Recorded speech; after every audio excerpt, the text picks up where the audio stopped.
the day that something goes wrong, you will be very thankful that you have kept this practice up. Hi everyone, my name is Sarah. I'm a junior doctor working near London, and in this video I want to talk about mistakes. This is something that's very difficult to swallow for anyone, but I think in particular for doctors, because people's lives can literally be at risk. So a mistake can have very big consequences. But the reality is, as doctors, we are all going to make mistakes. It's inevitable. And I think that's the first step, to be aware of it. And once you're aware of the fact that you will make mistakes, you will learn to identify them and learn from them so that you make fewer of the same mistakes and you become better in your practice and the quality of care that you provide to patients. I think that's the real aim, not to waste energy and try and become an efficient robot instead of a doctor, because you're not going to. It is a rat race that you will never win to try and achieve perfection and a level of efficiency that can't be reached by human beings. So in that spirit, I want to tell you about 5 mistakes I've done or seen as a junior doctor and how you can keep an eye out for them so they don't become a bad habit. Mistake number 1 is not documenting. Now, something that you'll hear doctors say often is, if it's not written, it hasn't happened. And it might sound very defensive or political, but it's the reality of the work that we do. Like I said, this is a high-risk job and lots of things can go wrong. So it's very important to document for different reasons. I would say number 1 is for the safety of patients. Now, you will not care for the same patients day in and day out. You will be moved to different wards, to different placements, and the patients are moved around the hospital as well. It's critical that you document the investigations that you're doing, the treatment plan that you have in place, any conversations that have been had that are important in the patient's management. Because if, let's say, that patient gets moved overnight to a different ward and a new doctor picks them up, they need to have continuity of the events that have happened and the treatments and working diagnoses for that patient. And good documentation is key for that. Otherwise, you might miss things or be misled in your management. If you've not documented, for example, that there was an incidental finding on a scan or something that the consultant found on a clinical examination that you were investigating further or that you were treating, imagine that gets missed when the patient is handed over to another team. That can be really dangerous. So patient safety is one of the main reasons you want to document. Another very important reason, especially as a junior doctor, is your protection as well. You will have seniors who make the decisions for patients with complex cases that don't have a very clear-cut management plan. And if a consultant asks you to do a certain investigation or initiate a management plan, that's debatable at best. If you don't document and something happens, it may seem like you've acted out of your own initiative. So it's very important to care for the safety of your patients and care for your own safety as well. So when you start working as a doctor, get into the habit of documenting these things and not being lazy, because the day that something goes wrong, you will be very thankful that you have kept this practice up. This brings me on to point number 2, which is don't assume. I mean this on 2 fronts. Number 1, hopefully most doctors have the habit of documenting things. So you should not have to assume that a certain investigation has been requested and vetted. So for example, a CT head, you'll request it on the system, but you also need to call the radiologist to discuss the scan and authorize it. So if that's documented in the notes, you should never assume that it's been done by your colleague just because they've written to order that investigation in the plan. Similarly, if it's written in the notes that the consultant has asked for the family to be updated on the patient's outcomes, don't assume that that's been done already. And that goes back to good documentation. So there's a really simple thing you can do to avoid this type of misunderstanding. When you're on the ward round and you write out the jobs, draw a little box next to each job, and that way when you've requested something, you can draw a diagonal line across it, and once you've completed that job, you can colour in the square. And that way, if there's a different team the next day, they can see what's been started off, what's been finished, and what's not been started at all. And that avoids things being missed and misunderstandings leading to lack of care. There's another dangerous side to assumptions as well, and that is never to assume that the doctor before you had the right diagnosis and was treating the right thing. This is something that my consultant advised me, and essentially is to always ask yourself, what else could it be? If it wasn't this diagnosis, what else could it be? And to always start from first principles and start from scratch.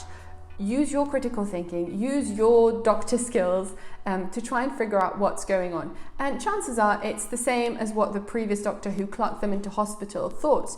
But it's important to do that, because otherwise there is the danger of just mindlessly following what the initial person thought and potentially missing a very important diagnosis. So if, for example, a very tired doctor at the end of their shift clerks a patient in the emergency department and treats it as a chest infection, and then you have the medical doctor that admits this patient into hospital, and they already have at the back of their mind that it's a chest infection, and that guides their history taking and their examination. And narrowing your field of vision is dangerous because that makes you miss other important things, and that's why it's so important, even as a junior doctor, to think for yourself and to work from first principles and think, what could it be if it wasn't this? My next point I have ranted about already, and that is the mistake of not taking lunch breaks. I have fallen into this trap so many times when I've been on the wards with lots of patients to see and lots of jobs to do, and I think, if I skip my lunch break, I'm going to be able to at least leave on time, and that's more important for me.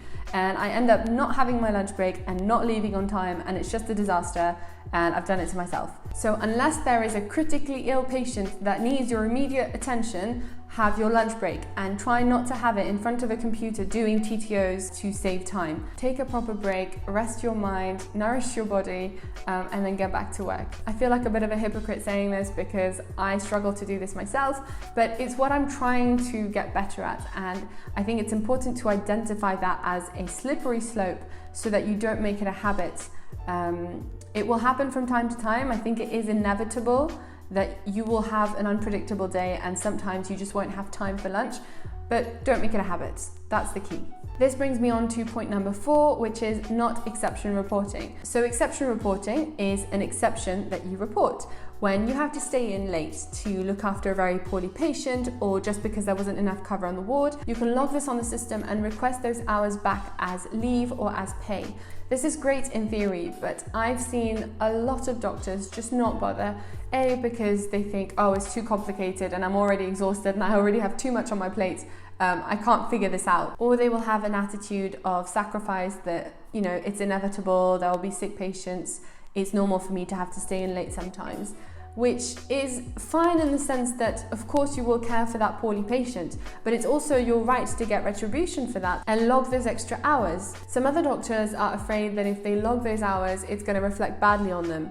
And I see this as a very selfless thing to do. It's not just about you, it's not just about your pay and your time off. When you log those hours on the system, it's a record. And if lots of doctors have to consistently exception report in a particular department or on a particular ward, it flags up to management that that particular area needs more support because it's a consistent thing that's happening. And they can then prioritize that area when they have locums or more staffing available. There is no way that they will know that this is happening if nobody logs it. So don't just think about yourself, think about all the other doctors coming after you and all your other colleagues when you're exception reporting. That's why I think it's very, very important to do it if doing it for yourself is not enough of a good reason. And finally, mistake number 5 is not speaking up. You will see infection control going around the hospital and reminding doctors to wash their hands after each patient, and that's part of their job, so it's expected. But oftentimes juniors can feel very intimidated to be that person on the team who reminds the other doctors and their seniors when you feel like you're the bottom of the ladder, which you technically are when you're starting off.